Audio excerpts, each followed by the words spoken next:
Otherwise, we're ready to go. So this panel is called Movement at the Station, Online Conspiracy Discourse and Mobilisation to Extremist Violent Action. I'm personally very interested in this. I have a project on conspiracy beliefs and motivations and everything. I'm actually surprised that there haven't been more kind of core conspiracy studies throughout the conference, so I'm really interested to hear this. So firstly, I'll hand over to Abigail online if you're ready to go, and your slide should appear momentarily. Thank you very much for the introduction. I wish I could be present with all of you in the room, but I'm dialing in from Singapore during my lunch break at work. Okay, so let's get started. All right, so today I'll be talking about hopefully a unique or novel methodology to detect extremism on social media. Okay. So today I'll be covering, this is the overview of my presentation, the problem statement, which is the issue that I'm hoping to tackle, the theoretical lens or the approach, my research questions, the method and the application of the theory, plus some key results. I really cannot show everything, but I really did my best to select the best for this presentation. And I would cover a bit of the discussion and implications, contributions, future research. Okay, so the issue here that I think many of us in the space of researching online conspiracy theories is that there are methodological challenges in detecting extremism, mainly in the mainstream and semi-mainstream online conspiracy ecosystem. So places like Reddit, X.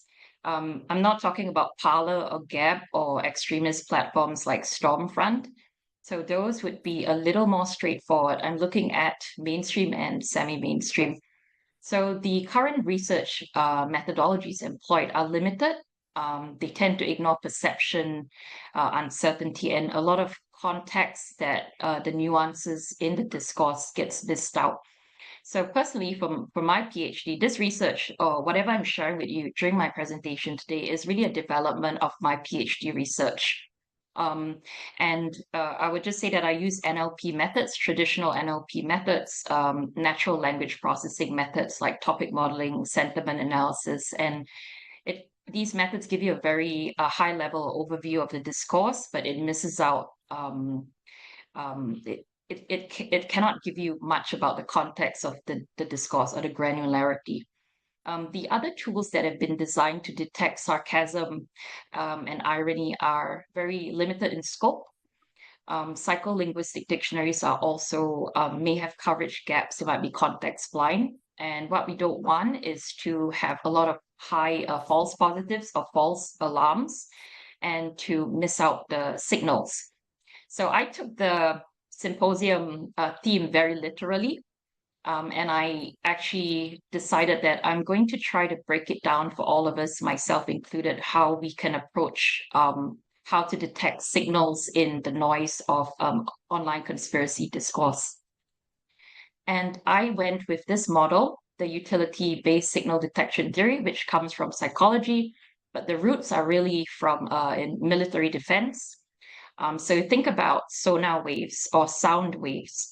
The battleships would emit these sound waves to the seabed and it bounces off and it catches anything that's lurking at the bottom, which is likely a submarine.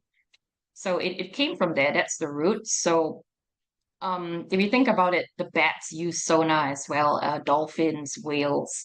But let's not go too much into the animals. Okay, back to this. So the assumption is really that decisions are made in uncertainty. And anything that uncertainty is caused by noise. So anything that disrupts the detection or the accurate detection of a signal or the absence or the presence of a signal. And so if we bring this back to how are we going to detect violent extremism or endorsement of violent signals in a sea of noise, we need a framework that helps us reduce the overestimation of risk and false positives. So I went with this. Just to sum this up, it looks quite complex, but really it is, there's quite a lot of math involved in the actual understanding of theory. But if we apply the theory, there is a matrix. It's the hits, the false alarms, the misses, and the correct rejections. If we bring it back to the conspiracy discourse, we want to correctly detect extremist intent. We don't want to miss signals, and we don't want to create false alarms, because then it will be a wastage of resources and manpower. And we want correct rejections. So I would just share with you the results on this particular corpus on Reddit that I collected data on. What's really important is that when we make a decision to minimize bias, we need to make sure that our tool or our method is sensitive, it's specific. We know exactly what would trigger a false alarm and what would be a true signal.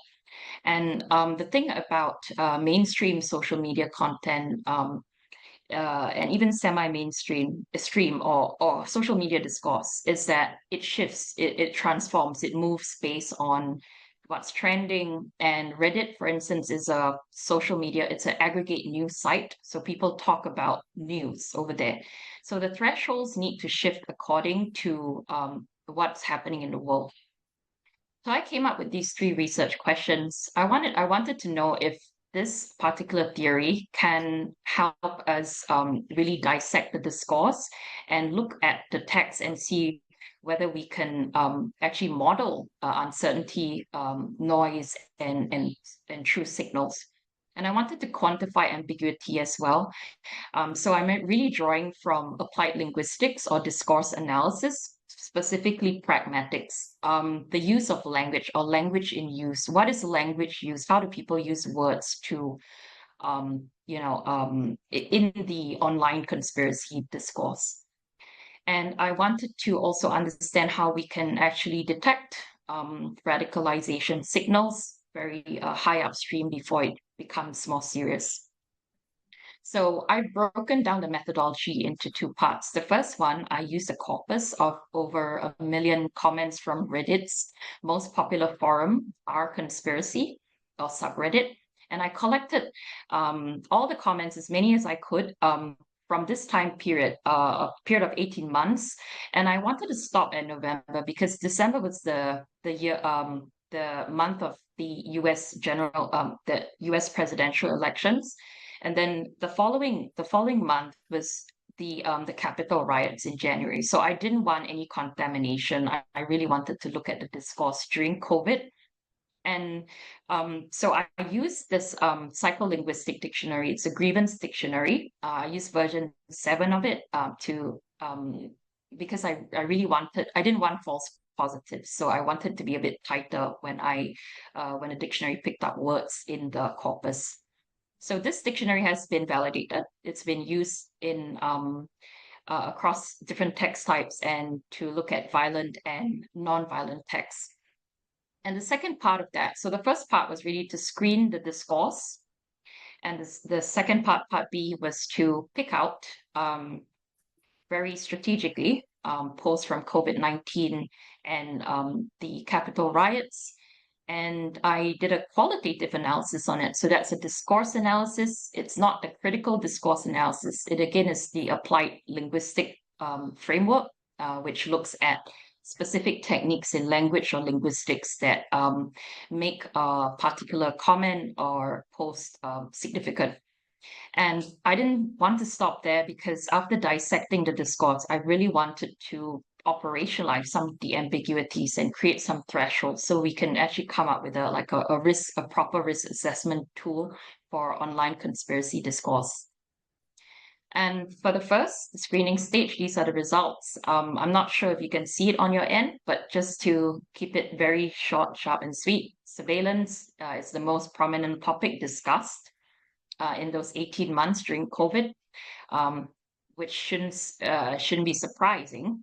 And the thing is, grievance, loneliness, jealousy, frustration, fixation, desperation, all the terms associated with these categories in the grievance dictionary was just not widely detected.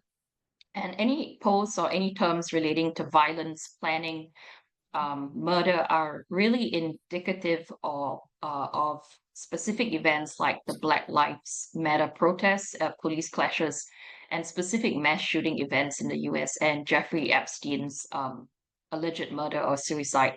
So it's more like people just talking about what's happening as opposed to I really want to go out and mobilize, a group to overthrow the state. So that's what I got. But we can't take this all at face value. It's really very early preliminary screening. We need to go further and look for more clues in the discourse. So again, if you look at the total proportions, it's very, very low. It's like 8% of the whole, all the entire corpus, which is really extremely sparse coverage from this dictionary. So step 2 was to deconstruct the discourse, and I'm just showing you 2 examples. And these examples were not easy to find, to be very frank with you, because when there was news about the FBI investigating anyone complicit in the Capitol riots, people started deleting their comments and posts and accounts. So I really had to dig deep on the internet to find or to retrieve some of these posts. Thankfully, there's some helpful people on the internet who archive, comments and so I can actually share this with you right now. So what I did was I deconstructed, I broke it down into discourse mechanisms, pragmatic strategies, and rhetoric. And all these things serve like a purpose because I really want to understand, can we really separate the noise from true signals? So this is what I came up with. It is a very watered down version, condensed version of the actual table, which I couldn't fit into a slide. So this is what I have for you. Noise would be the background chatter. So anything to do with speculative narratives, generic grievance expression, venting, ranting, even anti-elite sentiments, calls for systemic change that without any concrete plans. People say they want to change the system, but the system is still the system. So it's things like this that I did. And you have to read a lot and you have to, I put this down all together, and this is basically content analysis after the discourse analysis. The things that I would pay attention to are the low value signals and the high value signals, which the low value signals have a dehumanizing quality. And it's very strong in social identity. Expressions of anger as well happen in this level of signal. I would say it warrants monitoring. But then the high value signals would be direct calls for violence, sharing operational tactics and plans. And to be very frank with you, I couldn't find a single post that had any of this on Reddit. And that's manually going through popular posts on Reddit. So it's not to say it doesn't happen, but people do actually encourage it, as I showed you in the 2 previous examples. False positives would be saying things like inaccurately picking up things and anything to do with fighting, apocalyptic language or very military style language, which just may be their way of talking, or we need to fight for our rights. And then if that gets flagged up, that's a false positive. So we need to be careful about those. And I think the most dangerous would be anything that contaminates the signal, which is downplayed, euphemistic language, irony, satire, even emojis that might make the post seem less threatening, but it actually really does sort of fan the flames. Yes, so I broke it down, and this can be revised. It is just a very preliminary, like a blueprint. And the next thing that I did was I wanted to operationalize, but I wanted to use the discourse analysis frameworks or theories. And I came up with 6 components and this equation, which is quite straightforward. Let me explain it to you. So PF, pragmatic force, is any kind of command language imperatives like we should, we must, you have to, anything that sounds like an order, that we need to act on something. So it's very strong in a lot of these extremist content. Rhetorical coherence, as it says on the screen, it's how well it's structured. Is it persuasive, argumentative? Ideational content, this is very important because we're talking about extremism here, so there must be some kind of ideology behind it. Humor, ambiguity, I'm putting it in because this is quite common in far right conspiracy theories or even the online discourse. Boundary setting force is very similar to social identity theory, us versus them. Is the speaker very attached to their views and their community, or are they sort of hedging? Hedging would be, I'm not sure, you can take it or leave it, it's up to you. So that's another thing. And the last one is effective alignment force, which is a moral evaluation or judgment discussed, and then there's dehumanizing of an outgroup. So when you put all these together, you need to put weights on each of this. So these 6 components don't carry similar weight. And let me explain this to you a bit more. Oh, but before I go into that, I came up with 3 thresholds, 0.2, 0.4, 0.6, and I want anything under 0.4 to be, well, anything under 0.4 is benign. It's considered noise or not that serious. It's the 0.4 and above that requires human review or human in the loop review, because some of these are very ambiguous, context dependent, and I really do not think if I were to automate this, I don't think it's possible at this stage to automate this or create a tool, right? To scale this up, and then the whoever is using this tool can just go with the result. I think we still need the human in the loop to check these thresholds. So it's like a triage system. Anything that is under 0.4 is considered like noise. It's considered noise. And anything else above that needs to be reviewed by human. So these, as I mentioned, these 6 components are grounded in discourse theory, which I will not cover at all. There's no time. But they're theory informed and very distinct categories. We can, yeah, I will move to the next slide. So when we assign weights, this one was, it's not something that I just made up. I needed to find evidence for how do we weight each of the components. And I've placed the pragmatic force, ideation, content, boundary setting force to be high. And this aligns with certain domains in some of the more traditional behavioral risk assessment tools for extremism. But that's behavior, very and these are created by psychologists. So I'm trying also to see if there is a way to create a risk assessment tools that is flexible enough, and the weights can be tuned accordingly. So these weights can change. AAF is moderate, and humor and ambiguity is the lowest because there's a lot of humor on social media. I can't possibly say that just because it's funny, it should be flagged as an extremist or violent content. So I hope this makes sense. This is still a work in progress. Just to give you an example of this post here, what if a giant deep state metaphorical bomb went off at the Trump rally today and took out all the Trump supporters?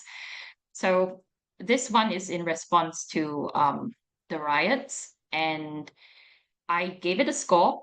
And this is just me, how I scored it. According to that, I assigned weights as well. And I just did the calculation here, and it came up as a high value signal. So high value signal doesn't mean it really is a signal. It just requires a human to look at it again in context. The other example is, this was a bit of a tricky one because this person said if they would have killed all those people that would have removed such a large clump of the scum, this person just stopped there.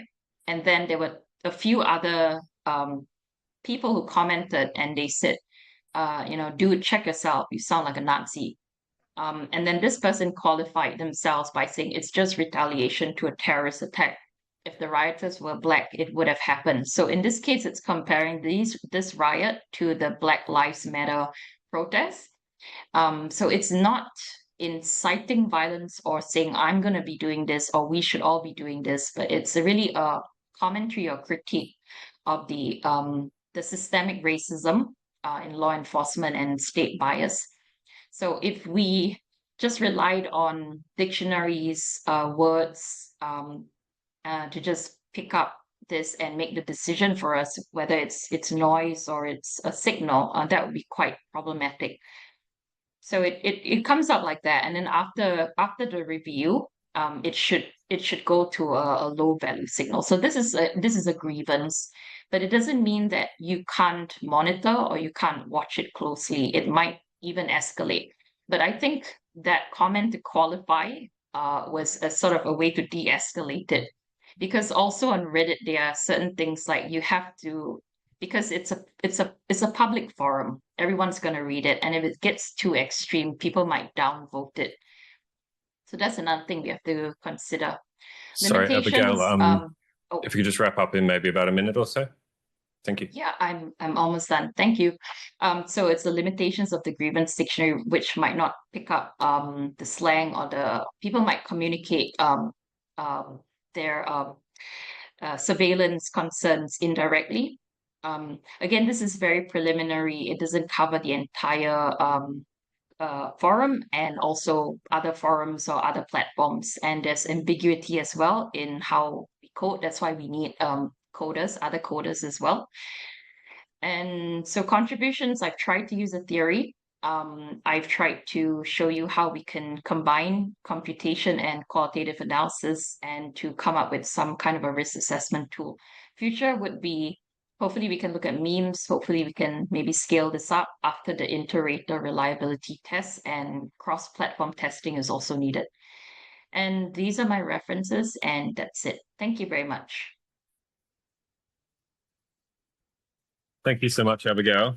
If you're staying online, we're going to keep questions until the end and have a little bit of a panel discussion with questions. So we'll keep you posted. Thank you very much. I love the sonar analogy. Thank you.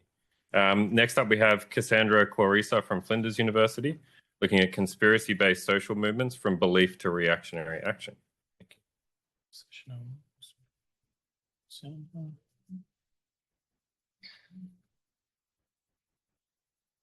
Thank you very much. I don't know if I need to do anything to get it up on the. It should happen very quickly, it seems to.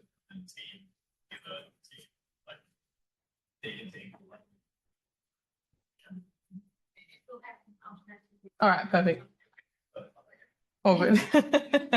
All right. Well, I'll jump straight into it. I don't really need to have the title slide up there while I talk. So my name is Cassandra. I'm a third-year PhD student from Flinders University in social psych. And before I get into it, I just wanted to say a massive thank you to my supervisor, Emma Thomas, as well as to our wonderful collaborator, Simon Angus, who helped us a lot with the computational methods in this project. So what I'm going to be talking about today is a concept that we've termed conspiracy-based social movements. And we're trying to use this concept to explain how people's individually held conspiracy beliefs can kind of prompt them to engage in hostile forms of reactionary action. And now would be where I would jump into the next slide, which is not ideal that you can't see it. I'll just power through it.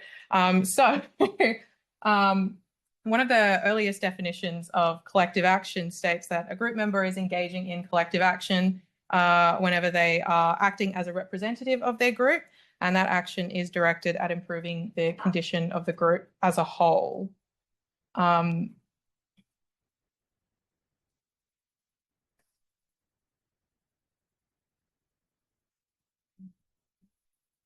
There we go. Fantastic. And so up until relatively recently, collective action research has had a particular focus on progressive movements. So that's those that seek to improve conditions for disadvantaged groups. But of course, nobody here needs me to tell them that when we look out into society, we know that not all movements maintain these same goals for equality. Some movements seek to resist equality. Some movements even seek to make society more hierarchical and less equal. And these are the kinds of movements that we would conceptualize as being reactionary. Oh, sorry, I just realized I'm not speaking into the mic. And so reactionary movements are those that arise to oppose progress. They seek to restore a prior status quo that upholds the rights of structurally advantaged groups. And so we know that conspiracy theories are at the center of many of these reactionary movements. So, for example, the anti-vaccination movement, the anti-immigration movement, and the MAGA movement. All of these are examples of movements which are to some extent informed by conspiracy theories. But another thing that they all have in common is that they are highly mobilized groups of large amounts of people seeking to enact some form of social or political change. And so the key research question in this project is, what is the nature of the relationship between belief in conspiracy theories and support for reactionary social action? And so in order to kind of understand the effects of exposure to and belief in conspiracy theories, we think it's really important to kind of pin down what we actually mean when we talk about conspiracy theories. And so we look to recent theory, which suggests that conspiracy theories are issues of public interest that are oppositional. They describe malevolent or forbidden acts. They give agency to the conspirators. They're not false per se, but they're more likely to be false than other kinds of beliefs. And they're socially constructed. And so, of course, conspiracy theories can vary along these factors. For example, some might attribute far less malevolence to the conspirators, and celebrity conspiracies are a good example of this. So the idea that Elvis is alive and well outside the public eye, or that Taylor Swift is a secret lesbian. There are other conspiracies that might be more epistemically risky. So there's an enduring conspiracy online that Australia is not a real country, and the idea that birds are not real and they work for the bourgeoisie.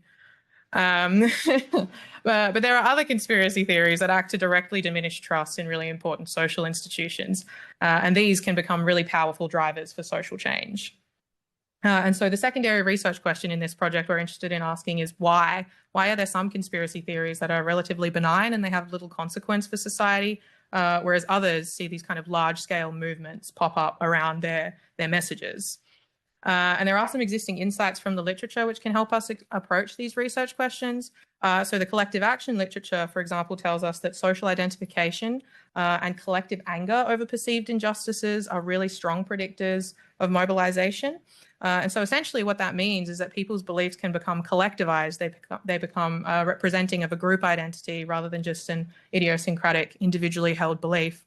And it's really interactions with like-minded others that facilitate the formation of this shared identity built around that belief. So it's no longer something that just I believe, but something that we as a group believe. And from there, once that group identity is established, when we, the group, feel that we're being threatened or that we're being treated unfairly, it often elicits quite a strong anger response, a collective anger response. And we know that this really consistently predicts action. And in addition to that, and in a similar vein, the conspiracy literature tells us that a key feature of conspiracy theories is that they describe malevolent or nefarious acts carried out by really powerful agents. So that really relates to that second part of the definition that I talked about a bit earlier. And so we know that when people hold the belief that the world is controlled by really powerful, malevolent actors, that makes conspiracy theories feel inherently threatening. And we know that people kind of view these conspirators as their actions as being quite unjust as well. And so our attempt is to kind of bring this collective action and this conspiracy literature together. And what we would propose is that people can form opinion-based group identities built around their shared conspiracy beliefs. And especially when these shared conspiracy beliefs make salient the really harmful and threatening acts of the conspirators, this is when groups might experience that collective anger response. And we really think that these are kind of the key ingredients that might explain conspiracy theorists' willingness to mobilize. And that's because they share a common goal of wanting to challenge or neutralize that threat that is the conspirators and their actions. And so this is just kind of a summary of our theoretical model to kind of visualize all that I've been talking about so far. And so we would suggest that conspiracy-based social movements can arise when we start with an individually held conspiracy belief, which through interaction with like-minded others becomes collectivized. And it's really that collectivization that aids the formation of a shared reality of all those group members. And that's what sets up these kind of key factors in there. So it contains that opinion-based group identity with other believers.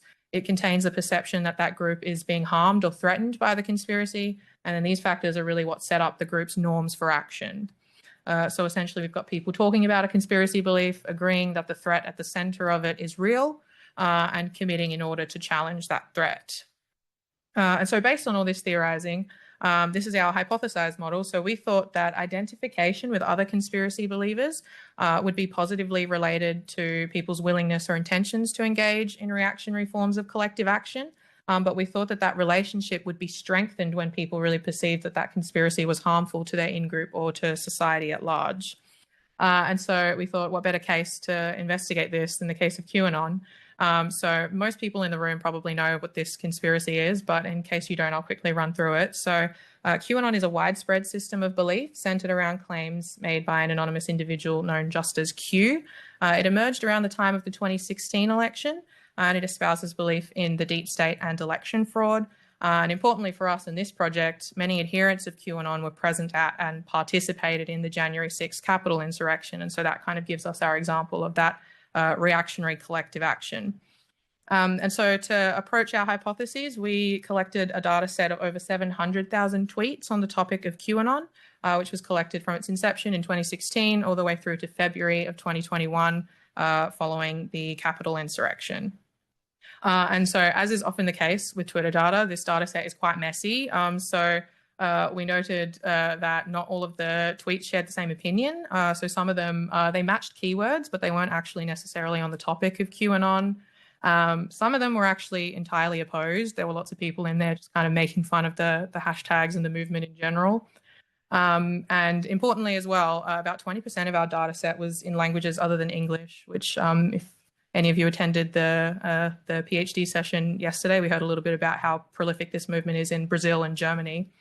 And so to handle all of this complexity and to kind of start drawing out meaning from these tweets towards our hypotheses, we looked to large language models to help make sense of this data. And in particular, what we did is we conducted text classification, which is a process by which language models can categorize text into distinct categories or classes when prompted to recognize patterns within the data.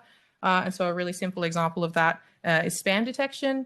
So a classifier can be fed lots of examples of true, regular emails, as well as spam emails. It'll learn the patterns based on that data.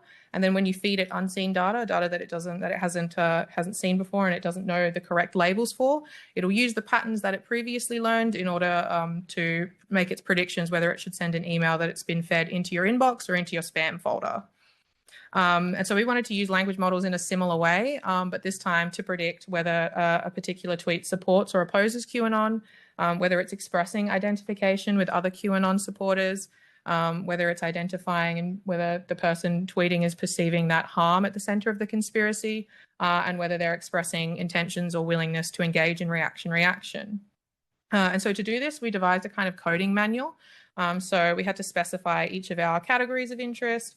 Within that, we specified discrete labels, and we also provided a definition and a few examples of each of the tweets. And so we used this to train our human coders, as well as to teach the language model what the task was that we wanted it to do.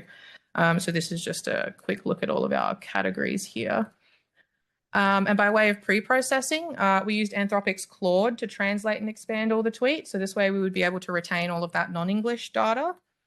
And from this point, we extracted 1,000 observations to code ourselves. So these were the correct labels that we would use to train the language model so that it would learn the correct patterns for identifying all of the labels correctly.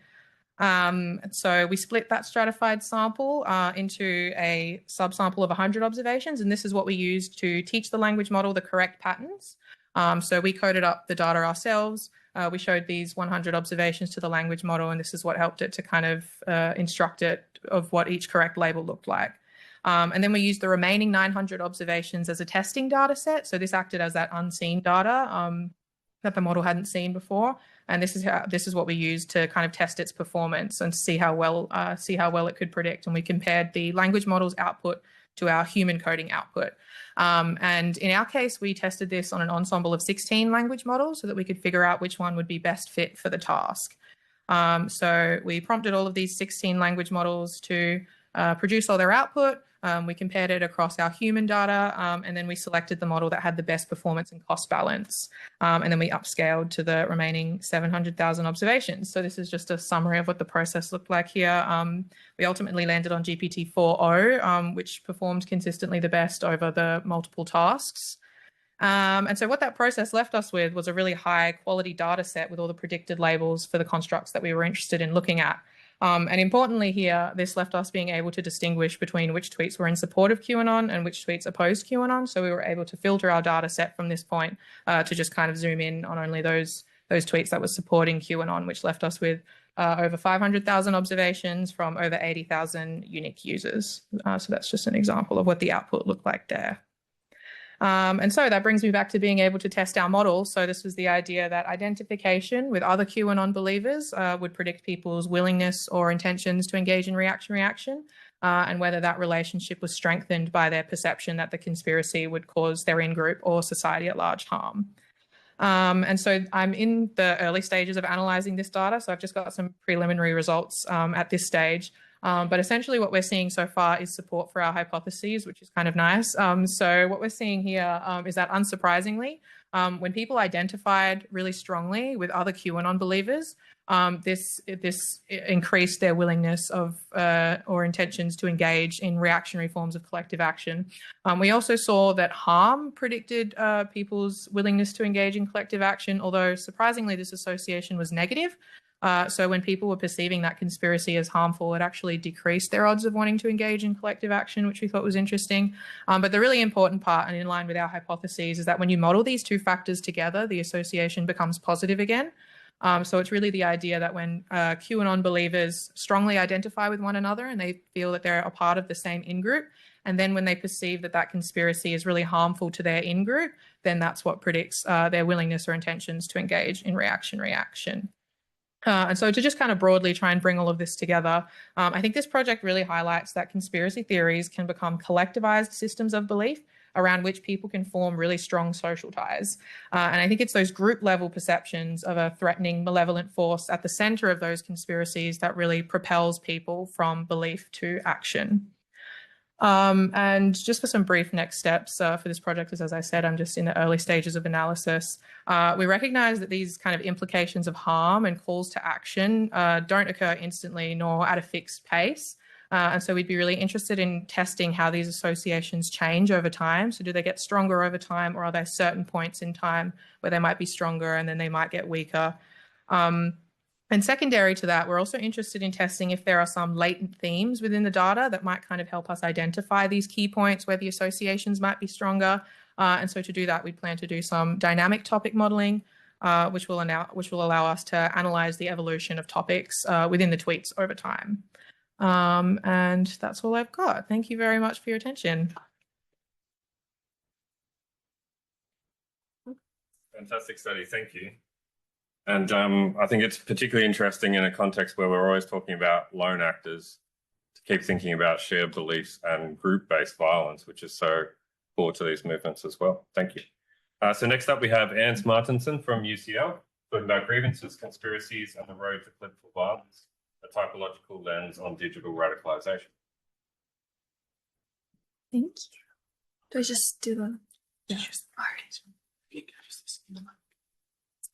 No worries. All right. Hi, everyone. Ooh, sorry about that. First of all, I just wanted to thank the organizers for bringing us all together here in Melbourne. And thank you all for being here. And thank you to the wonderful presenters that came before me. Really fascinating presentations. Yeah, so my name's Ernst Martinson. I'm a PhD student at University College London. I'm in my second year, and I will be presenting the first part of my PhD thesis. So, as we all know, January 6th, thousands of seemingly ordinary Americans who were, teachers, veterans, grandparents, business owners, etc., they all breached the US Capitol, basically. And the images and the stories that came out of this were truly shocking. But the deeper question of how and why did this happen, really made people, wonder. And how did people mobilize to this kind of action, such extreme politically motivated action? Personally, I would argue, and I believe many would agree with me, that January 6th is fundamentally kind of an online radicalization event, because the vast majority of participants who, they encountered these conspiracy theories online and in media and all this misinformation as well. They absorbed extremist narratives and found validation for their violence through digital channels and communities. And these formed then an interconnected cross-platform kind of system where they moved between mainstream and more niche spaces where misinformation was normalized and conspiracies and extremist content were shared pretty widely. While that's obviously not the only factor, this definitely played a major role in this. So I sought to explore deeper within this topic of why and how such instances of politically motivated violence happened, and with the view of moving beyond January 6th, but currently using January 6th as a case study due to the rich and unique data that it provides, looking specifically at what motivated people to mobilize and take action. Yeah, and I was inspired to do this research while analyzing data for a different project, which was actually funded by the Department of Homeland Security, but on grievance-fueled violence. But then after Trump's election, it was promptly ended, so to say. And within that, I started seeing particular patterns emerge, specifically in the connection between conspiracy theories, grievances, and then this mobilization to political violence, and how these played out in the offline and online spheres. But before we get to these connections, it's important to understand the broader context and how we got there. So this research really comes at a moment where, as we all know, the COVID-19 pandemic specifically increased online activity and accelerated online radicalization as the lockdowns drew people deeper into digital spaces. This, combined with factors including, but by no means limited to, the declining trust in institutions, conspiracy theories mainstreamed by political leaders and amplified in social media by certain influencers throughout different generations, fueled polarization and have normalized inflammatory rhetoric. And while conspiracy theories have always been they've always existed, never before have they been so prevalent and so easily accessible to such a large amount of people through the online sphere. And we see that conspiracy theories are linked to violence, not only in the January 6th context, but also we saw this in Brazil in 2023 in a case very similar to January 6th, in Germany in 2022 when conspiracy theories directly motivated a coup plot. Even in Australia, there has been a fair share of conspiracy theory linked violence, for example, specifically some sovereign citizen related attacks. And we do also see that this is a growing issue. So for example, in America, 1 in 20 Americans would be open to endorsing election related violence. And the correlation between conspiracy thinking and violent behavior has also tripled since 2012, further illustrating that this is kind of a growing problem. But when we look at knowledge within the field of conspiracy theories and political violence and the mobilization process, we see that there is kind of a lack of explanation for individual pathways and the mechanisms that lead from belief to action. There's also a need to examine in more detail the specific mechanisms that connect these grievances and conspiracy theories to violence, as well as the interaction of these rapidly evolving online ecosystems where different ideologies blur. So therefore, this brought me to the following broad, more exploratory research questions of how do individuals transition from holding conspiracy theories or having grievances to real-world political mobilization, mobilization to violence, and especially what role does the online sphere play in this? And I use January 6th as a case study to map these kind of patterns. However, hopefully these gives rise to things that can be generalized from January 6th to a broader context. And the goal has been always to focus on informing targeted interventions and imposing prevention strategies in the best possible and most up-to-date way, acknowledging that things are always changing in this field and things that were maybe considered optimal in the past maybe are not as relevant anymore. So the data and methodology that I did, which will be pretty brief in the interest of time. So I conducted a qualitative analysis of 62 sentenced Capitol riot participants. I used a framework method combined with ideal type analysis. And the data that I used to do this was basically just publicly available court documents, interviews, and news reports. Importantly, I did exclude social media data due to some reliability concerns that were also shared by my university. So I was kind of bound by that as well.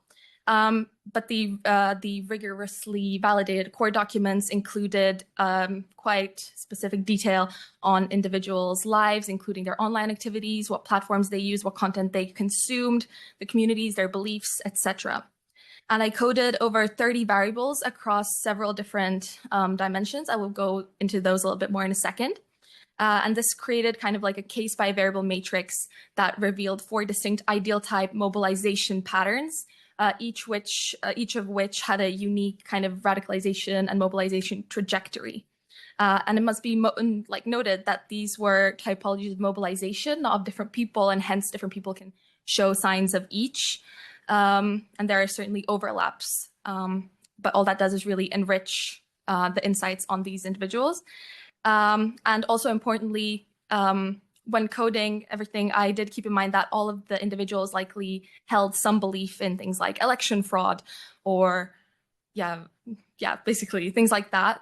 Those were kind of treated as more universal and I focused on what made them different rather than similar and how they internalized those. So these were the analytical dimensions that I coded for. So coded for any conspiracy beliefs that they held, any grievance types that they might have had, any identity constructions, how they might have viewed themselves in the context of January 6th and taking action, any justification language that they would have used, any post-January 6th behavior, as well as any online or digital environments that played a role in their story. So the analysis revealed some diversity in how conspiracy theories, grievances, which were all often encountered in the online sphere, really led to mobilization to political violent action. So there are 4 different typologies, and I will go into these in more detail in just a second.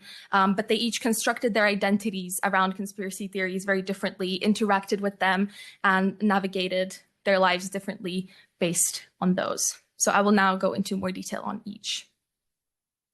So the first typology that emerged from the data were the militant patriots. These are really people who were defendants of the Constitution, who thought of themselves as really loyal to the oath to protect it. And a lot of them were ex-military or police. Here's a quote by one of the individuals who expresses having shed blood for their country, and they will shed much more in the days to come, referring to January 6th, but they will not forget to swear the oath they swore years ago to protect the America they once knew. So these individuals on January 6th were the most organized, disciplined, and definitely the most violent group. So 92% of the people falling into this group engaged in violence, and 89% self-identified as soldiers, portraying themselves as the defender of the Constitution against illegitimate forces. This identity, importantly, was often a lot more based in their own self-perception, and really reinforced in these digital communities where these people who often had no real military or law enforcement background connected and created what they perceived to be, groups of soldiers ready to protect the capital and what they viewed as democracy. Unlike other groups, typologies that I will go into more detail on in a second, these were very highly group or network oriented, which kind of falls in line with what we would think, as we know there were a lot of militia groups and movements like the Oath Keepers or the Proud Boys that took part. Undeniably, though, like all of January 6th would have had some kind of online community involvement, but these people really found community online and encountered a lot of institutionally focused conspiracies through things like Facebook and more kind of specific Oath Keeper forums, for example.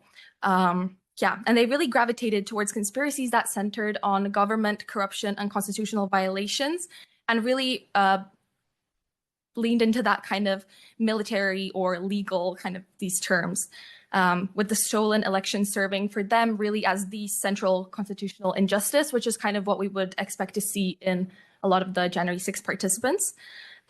Interestingly, nearly half, so 47%, blamed any violence that happened on January 6th on Antifa, while 39% invoked kind of deep state conspiracies, referring to there being this kind of enemy, and thus reframing the narrative more as a defensive struggle than an offensive act that they initiated.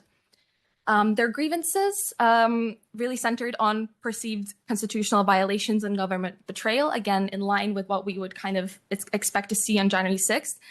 Many expressed kind of resentment about disrespect for their service or their loyalty to America, which again ties in with the soldier identity. But yeah, as I said, a lot of this was more performative, kind of adopting the symbols and the language of service to legitimize violence, regardless of actually having this experience. What seemed to matter was kind of not military skill, but instead viewing mobilization and violence as duty. And interestingly, nearly all of them, so 86%, describe themselves as victims of oppression, and 92% appeal to authority through loyalty to Trump or defense of the Constitution, again, deflecting this responsibility for violence onto others. And when we think of the belief to action kind of pathway that they likely took, and this also is rooted in different criminological theories, but in the interest of time, I will not be going into much detail onto those. We see how kind of political constitutional grievances were then internalized into patriotic duty. And all of this, within the kind of conspiracy frame, and then led to this defensive mobilization. So therefore, we see that this significant group of people really redefined violence as defense rather than aggression, and framed their actions as a mission to protect democracy and viewing it as something, duty that is even worth dying for. Then the next group that really emerged were the followers or opportunists, who really focused more on the social aspect of being socially driven. There was a lot of we versus I, so they emphasized the social bonds, and they were more kind of passive ideologically, at least. These represent the most belief light, so to say, mobilization typology. There was little evidence of sustained ideological engagement. However, 7 of 8 did engage in violence, which is quite similar to the previous typology. This reveals that you don't really need to have deep ideological commitment to be mobilized to violence. And we also see, in terms of conspiracy beliefs, that this group had less elaborate conspiracy beliefs than others. They were more engaged in January 6th on like a social and casual level, adopting beliefs from peers and groups without deeply investigating or committing to them, and repeating more simplified narratives. And what really distinguishes these people is that for them, conspiracies weren't something that necessarily motivated them to defend, as it was for the previous group, but instead they functioned as kind of a social glue rather than personal conviction. And digital platforms repeatedly were seen to exploit this by, for example, content that generates engagement being amplified regardless of it being true. For example, so we had a participant of January 6th saying that after leaving the Marines, he hit rock bottom. And meanwhile, all around him, all he heard was about how America was dying and only Trump could save America and everything was going to hell. And that really motivated him to mobilize. There was also a lot of family and community influence in over half of cases, with others also seeking to simply join notable actions or document events, with another participant expressing that everyone was going, and for once I felt like I was part of something important. And yeah, when we look at grievances, it was difficult for them to articulate any particular grievances, instead expressing more like social alienation that participation alleviated. For example, someone expressed that they were ready to side with anyone who was ready to rip this bleep down. So it wasn't really ideological commitment. He just kind of wanted to be there for the social bonds. So we see that social bonds combined with political grievances and conspiracies led to this kind of crowd validation taking place both online and offline, making them feel as though they were part of something, and then led to situational mobilization. The next group, we have the aggrieved. So these were people who were clearly driven by primarily by personal grievance narratives and engaged in political violence due to conspiracies that kind of validated those, positioning themselves against government actors who were in their eyes, perpetrators, rather than following a kind of coherent ideology, and really showing how personal frustrations can harden their political stance, positioning the state as an illegitimate oppressor through conspiracies. So in these quotes from participants, we had someone expressing that COVID started and there was a mask mandate, and they went to a protest and they felt very patriotic, and kind of they linked the government with their oppressions. As well as a second person who entered a weight loss program where they discovered that the sugar industry had lobbied Congress to ignore warnings, and started wondering what else were they lying about. So as indicated by their name, we see that there was a lot of grievance themes. People were motivated to act violently because they believed they'd been wronged by the government, and saw January 6th as an opportunity to make their perceived persecutors pay. And the language that they kind of used a lot in their posts and in their activities was kind of an emotional response to perceived violations of rights. And they really articulated these kind of grievance validating conspiracies. So theories explaining economic hardship or status loss as this kind of deliberate action out to get them, by the elites and government officials, and shifting blame from systemic issues to identifiable enemies. So we see here how personal strain, when connected with conspiracy theories, can lead to systemic blame as an emotional outlet and lead to vindictive mobilization. And the final typology in the sample were the spiritual warriors, which to me were probably the most interesting. So the people who perceive themselves as divine agents in a spiritual war, who were enlightened and granted permission to act by higher powers. So here's someone referring to God as their motivator. These made up 7% of my sample, but they showed perhaps the most kind of unique patterns. They framed their involvement in January 6th through conspiracy-laden theologically tinged narratives. So, for example, belief in QAnon. They frequently reference really apocalyptic frameworks where the election was like a battle in a cosmic war between good and evil, merging traditional religious concepts with other political elements. So, like with the demonic forces controlling government officials, divine prophecy foretelling Trump's victory, etc., and Trump being chosen by this higher power. When we look at grievances, again, these were primarily existential and spiritual rather than economic or political, and they really expressed concern about things like moral decay, religious persecution, and threats to what they perceived to be a divinely ordained social order. So here we see how having conspiracies related to an apocalyptic worldview can, in some people, instill divine identity and give them moral duty to act. So yes, just a recap of the 4 typologies that emerged. Now, briefly looking at why this matters. So first of all, understanding these different typologies really helps create more effective support and intervention approaches. So if we want to prevent political violence, we know already that generic approaches won't work. So if someone who struggles with having more kind of religious beliefs and conspiracies related to those and wanting to act due to that, it won't resonate with somebody who is aggrieved because they've just lost their job. So we have to look at the specific activation levers of different individuals. As we see, there are several even within the same event and with largely similar conspiracy theories. How people internalize them is so different, and that really matters for prevention. And it's really important to focus on this kind of turning around people and preventing violence, but we should also understand that, and I think it's important to understand that it's not always about fully turning people around, but not necessarily fully diminishing, like eradicating these beliefs, but instead preventing escalation from, for example, online beliefs to offline harms.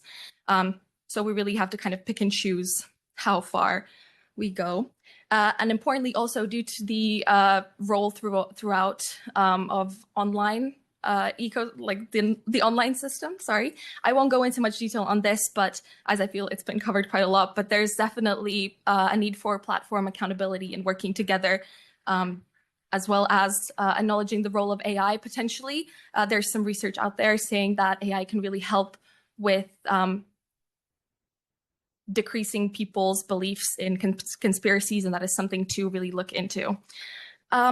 Of course, this research is not without limitations. As I said, this is the first part of my PhD, and the sample is rather small. As I said, 62 cases definitely could be expanded on to see if the typologies stand, if there are other ones that emerge, or even to support the existing ones. And also relying on a lot of legal documents obviously has its drawbacks, for example, bias or kind of courtroom strategy. However, I think this opens important avenues for further research. So looking at whether this applies in different contexts as well, as I said, expanding the sample and yeah, just continuing to work on this to improve different interventions and identify perhaps protective factors, which I do intend to do as part of my PhD. Thank you. Thanks so much to all the three presenters. I'm assuming that Abigail will come back online with the help of Deacon staff. But in the meantime, Abigail, are you still there? You still hear us? All good? Yes, Perfect. Does I'm anyone have here. any questions? I'm sure there'll be lots of questions about conspiracy theories. Yeah, so.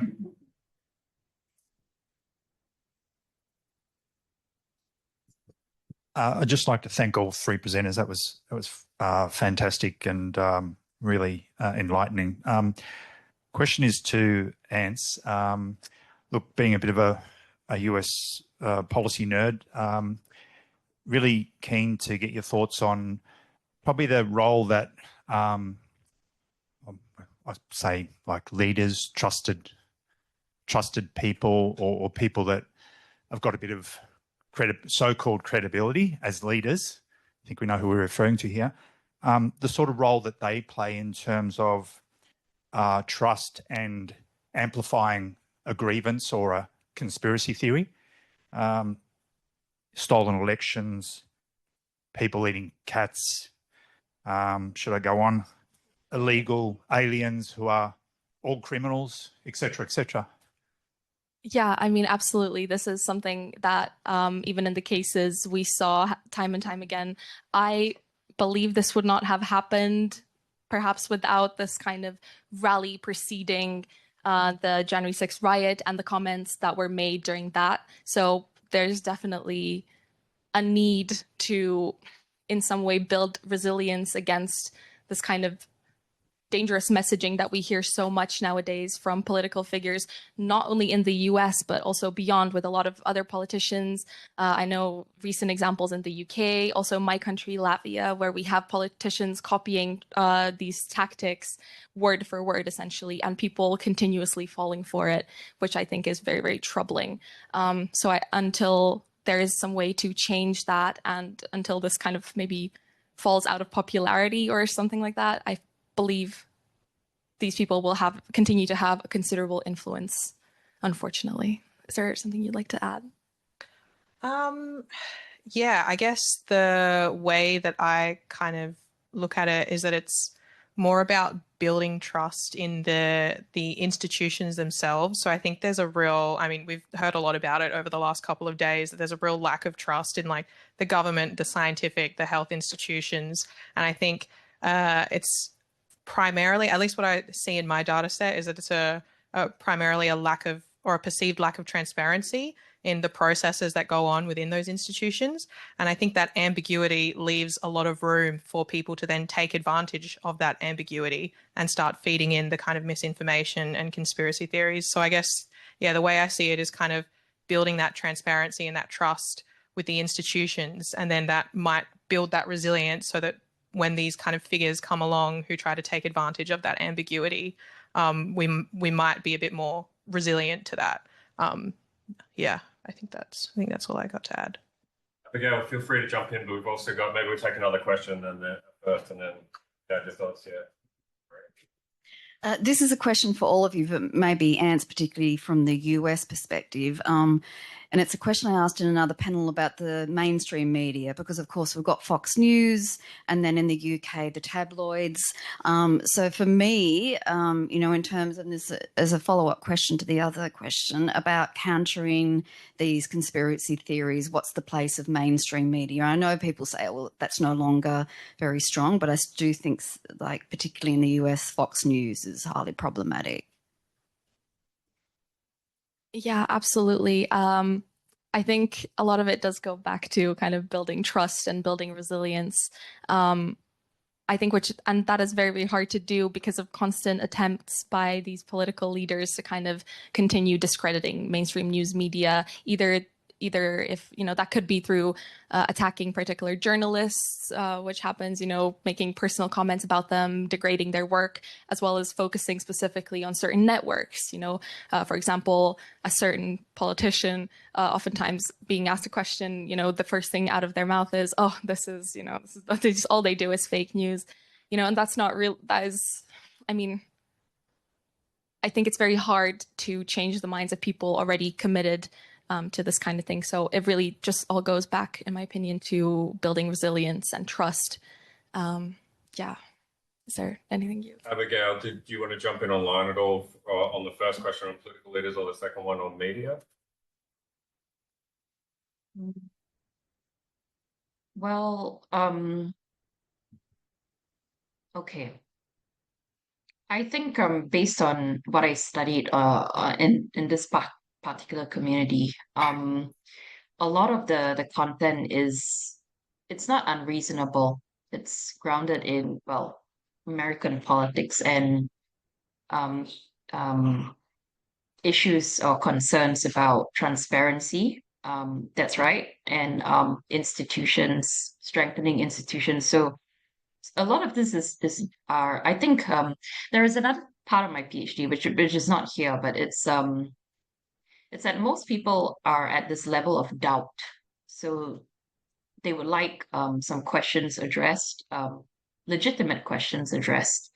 But if that doubt is not addressed, and it continues to sort of fester, and they continue to visit forums like this and read the content, and then that could sort of escalate to skepticism, and then it keeps going until they become more like extremists. But that I don't think many people get to that level, which this is just based off the corpus that I looked at.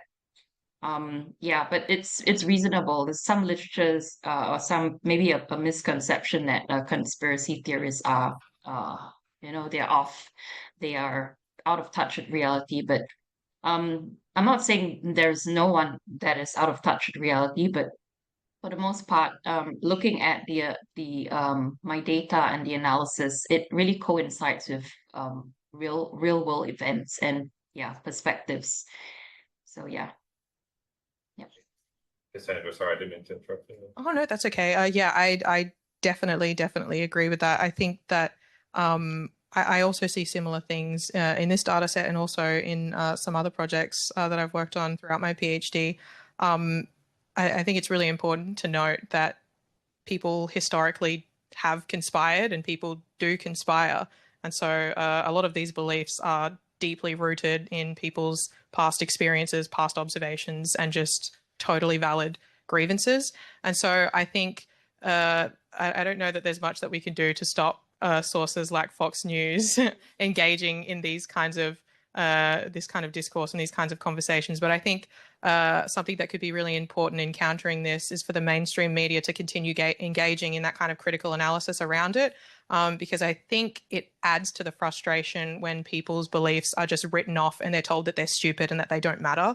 I think that kind of further polarizes people, and it really frustrates these kinds of groups who essentially this belief is like it's a part of their self-concept. It's, their view of the world, and it's so real and true to them, and to just be told you're stupid, it doesn't make any sense. I don't think it necessarily helps the situation. So I think the important thing is to actually meet them where they're at and engage in that kind of critical analysis and to kind of acknowledge where they're coming from. And like you mentioned, actually, there was a study that found that just engaging in a conversation with a chatbot was able to redirect people away from conspiracy theorizing. And in my lab, we find similar effects, just kind of the positive effect of being able to engage with other people about your beliefs. So I think that's kind of a really important role that the mainstream media could play. Yeah. Thanks, everyone. Those are terrific presentations. My question is to Abigail. I was your methodology was so interesting, and so thank you for going through that. And I was also really struck that you chose to use a mainstream Reddit forum, because I think it offers a very useful comparison to some of the other content that's often analyzed, which is platforms and forums where the social movements have already formed, right? Where we know that they're kind of extremist or anti-government or conspiracy-based ones. And I'm wondering if you had any plans to do something a bit more comparative, if you would run your methodology and data collection on these more niche platforms where we already know the movements have coalesced, and kind of compare it to these more mainstream platforms, and whether you think that you might find some different signals, different noises, or a different spread in terms of violent intention.